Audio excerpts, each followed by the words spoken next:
Chapter 15. India wins independence. The Indian independence struggle had become more extensive during the period of the Second World War. The demand for the independence of India was gaining in strength. The British rulers realized that it was necessary to take serious cognizance of this situation. Accordingly, the British government began preparing various plans for granting independence to India. The Indian National Congress was founded on the principle of secularism.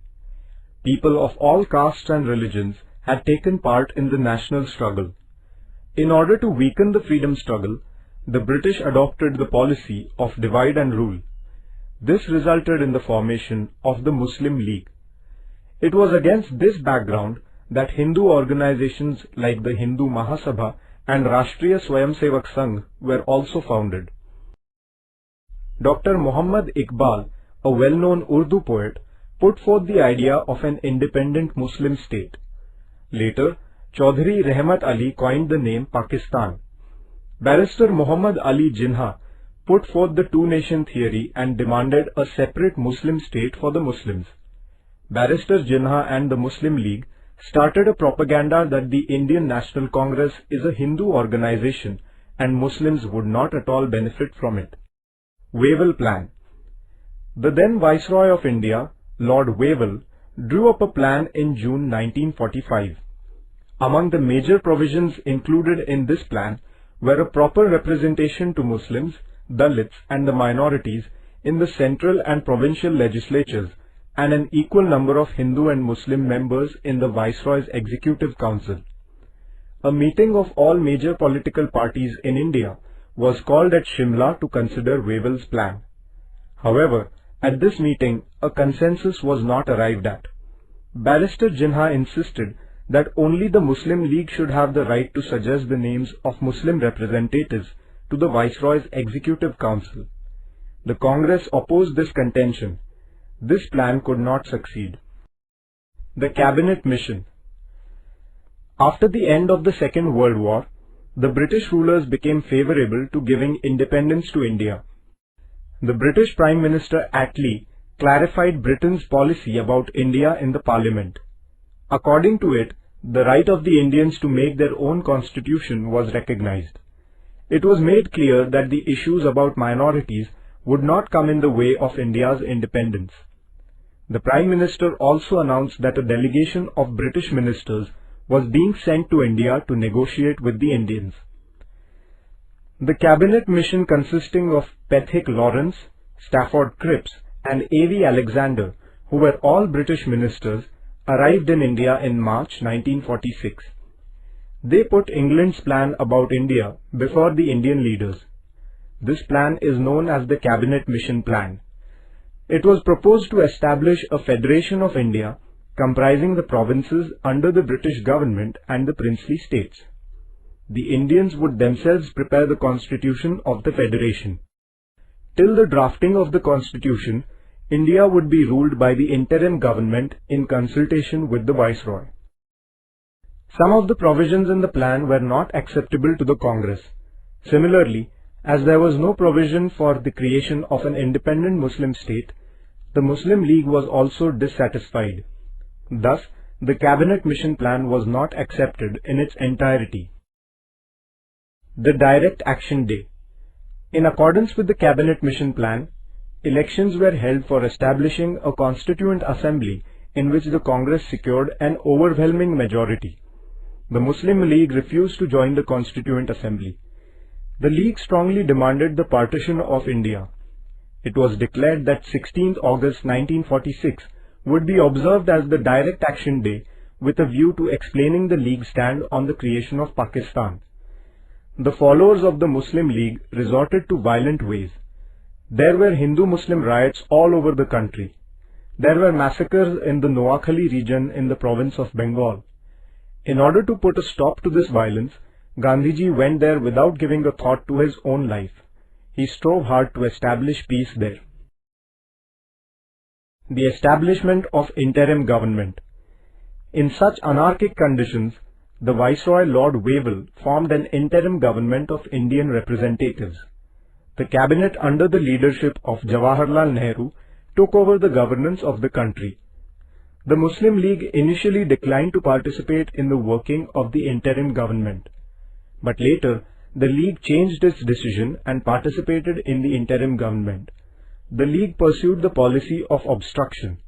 Therefore, the interim government could not work smoothly. Attlee, the British Prime Minister, announced in the Parliament of England that England would transfer all of its government responsibility not later than June 1948. He also announced the appointment of Mountbatten as India's new Viceroy, who was to arrange for the early transfer of the governance of India into the hands of Indians. Mountbatten Plan. As the partition of India became inevitable, Mountbatten decided to partition it. Accordingly, he held discussions with the prominent leaders of India. Thereafter, he prepared a plan to partition India and to create two independent nations of India and Pakistan. The Indian National Congress was opposed to partition. The unity of the country was the basis of the Congress stand, but the Muslim League remained adamant on the creation of Pakistan. Therefore, there was no other alternative left, and the Congress most unwillingly gave its consent to the decision of partition. The Act of Indian Independence. On 18 July 1947, the British Parliament passed the Act of Indian Independence based on the Mountbatten Plan. The Act provided that on 15 August 1947, partitioning India, two independent nations of India and Pakistan would come into existence. Thereafter, the British Parliament would not retain any control over them. The British sovereignty over the princely states would also come to an end. They would be free to join either India or Pakistan or remain independent. India wins independence. India attained independence in accordance with the Act of Indian Independence. A meeting of the Constituent Assembly was going on in the hall of the Parliament House in Delhi till the midnight hour on 14 August 1947. At the stroke of the midnight hour, India's dependence came to an end. India became an independent country. The Union Jack of Britain was lowered, and in its place the Indian tricolour was unfurled. The chains of years of slavery fell away. Since the establishment of the British power in India, hundreds of thousands of Indians had made tremendous sacrifices for the independence of India. Many had sacrificed their lives. The freedom now won was the fruit of their great sacrifice. The first Prime Minister of independent India, Pandit Jawaharlal Nehru, aptly expressed the importance of this historic movement in his memorable speech. It is fitting that at this solemn moment, we take the pledge of dedication to the service of India and her people, and to the still larger cause of humanity. Hundreds of thousands of Indians celebrated the independence of India with enthusiasm. The joy of attainment of freedom was not untinted. The people of India were grieved because of the partition of the country and the terrible violence. Gandhiji did not join the celebration of independence. Instead, he strove to maintain peace and communal harmony in Bengal. Within 6 months of attainment of freedom, Nathuram Godse brutally assassinated Gandhiji on 30th January 1948. Gandhiji strove day and night to preserve Hindu-Muslim unity and laid down his life in the same cause. India becomes a republic state. The Constituent Assembly started its work of drafting the Constitution of India in 1946. The Constituent Assembly included a number of honorable members such as Dr. Rajendra Prasad, Pandit Jawaharlal Nehru, Dr. Babasaheb Ambedkar, Sardar Vallabhbhai Patel, Maulana Abul Kalam Azad, Sarojini Naidu, J.B. Kriplani, Rajkumari Amrit Kaur, Durgabai Deshmukh and Hansaben Mehta. The Assembly appointed a drafting committee under the chairmanship of Dr. Babasaheb Ambedkar to prepare a draft of the Constitution.